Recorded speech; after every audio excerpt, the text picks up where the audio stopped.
आज का मूल विषय है कि विश्व में ईसाई समाज को कुल 2025 साल हुए हैं और इस्लाम को, मुसलमानों को मात्र 1500 वर्ष, वो भी शायद 1500 से कम है, क्यों हिजरी सन अभी पूरा 2000 भी नहीं हुआ, 1500 भी नहीं हुआ।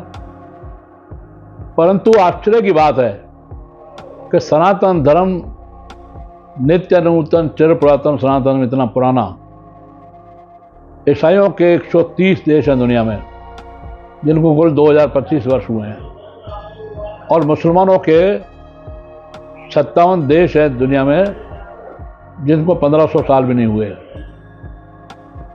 दुनिया में 79 देशों में खुदाई हुई तो सब जगह सनातन धर्म से जुड़ी देवी देवताओं की मूर्तियां मिली। और क्या हो गया सनातन धर्म को, हिंदू धर्म को? आज कोई भी हिंदू राष्ट्र नहीं है, संपूर्ण से 100% सनातन राष्ट्र नहीं है। एक हिंदू राष्ट्र था नेपाल, वो भी वामपंथियों में के चक्कर में आकर वहां के और राजा का तख्ता पलटकर वामपंथी सरकार बन गई। पुनः वहां जोर पकड़ रहे हैं, हंगामा हो रहा है कि हिंदू राष्ट्र हो नेपाल। यह क्यों हुआ? क्योंकि 800 वर्ष पहले तक हमारे कथावाचक कहते थे शस्त्र भी रखो शास्त्र भी रखो। हमारा कोई भगवान, कोई देवता, भगवान शिव के हाथ में त्रिशूल, भगवान विष्णु के हाथ में शंख चक्र गदा पद्म चक्र सुदर्शन चक्र और भगवान श्री राम के हाथ में तीर और कमान, श्री कृष्ण के हाथ में सुदर्शन चक्र, और गणेश जी हों या कोई भी देवता, सबके हाथ में हथियार थे, शास्त्र थे। लेकिन हमारे इन कथावाचकों ने पिछले 800 वर्ष से सिर्फ राधे राधे राधे राधे श्याम मिला दे, रास लीलाएं, राम लीलाएं। और हमारे राजा बादशाहों को क्या हुआ कि उन्होंने बहुरूपिया, सांग और कठपुतली नाच,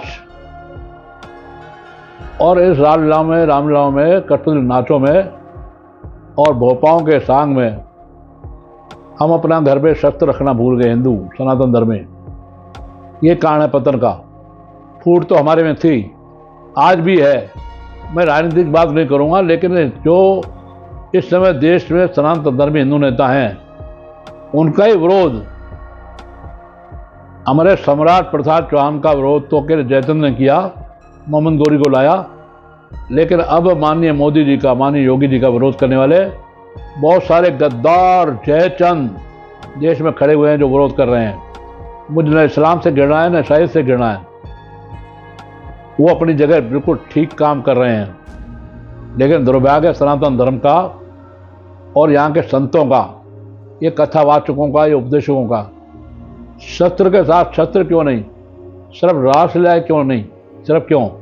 हमारे यहाँ न चमार था, न दलित था, न हमारे यहाँ ब्राह्मण बढ़िया का वर्चस्व था। द्वापर युग तक न अगड़ा न पिछड़ा, न हमारा कोई क्षत्रिय ब्राह्मण से वर्ण बने हुए, सेवा के हिसाब से, सर्विस के हिसाब से, काम के हिसाब से, सर्विस के हिसाब से।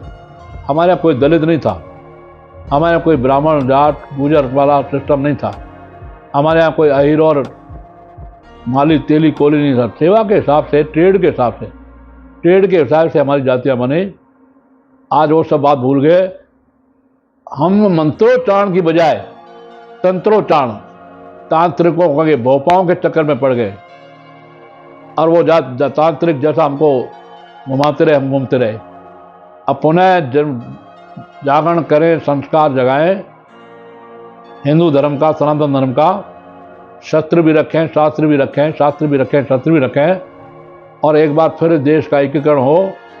अगड़ा पिछड़ा दलित और ब्राह्मण वर्ग खत्म होकर अभी हमारे माननीय राष्ट्रीय स्वयंसेवक संघ के परम पूज्य संचालक वाराणसी में आखा तीज पर लगभग 130 या 150 सभी जातीय लोगों का सर्व जातीय विवाह समारोह किया है। बहुत बड़ी उपलब्धि है। एक देश में संगठन है राष्ट्रीय स्वयंसेवक संघ, उसके पीछे भी एक साथ कुछ यार हू कर रहे हैं, तो कुछ कुत्ते भौंक रहे हैं। मैं बहुत बेबाक बोलता हूं, लोगों को बुरा लगता है। संघ के पीछे, आरएसएस के पीछे भी जो देश को एक करने चला, जो देश की एकता चाहता है, और उसके पीछे भी पड़े हैं, परंतु उनका कुछ बिगाड़ नहीं सकते, क्योंकि वो अपने परिवार से, घर से खर्चा करके संघ की ट्रेनिंग लेते हैं, संघ की शाखा में जाते हैं, वस्त्र अपना बनाते हैं, वेश अपना बनाते हैं, गणवेश अपना बनाते हैं। ऐसे त्यागी और तपस्वी संगठन का कोई कुछ बिगाड़ नहीं सकता।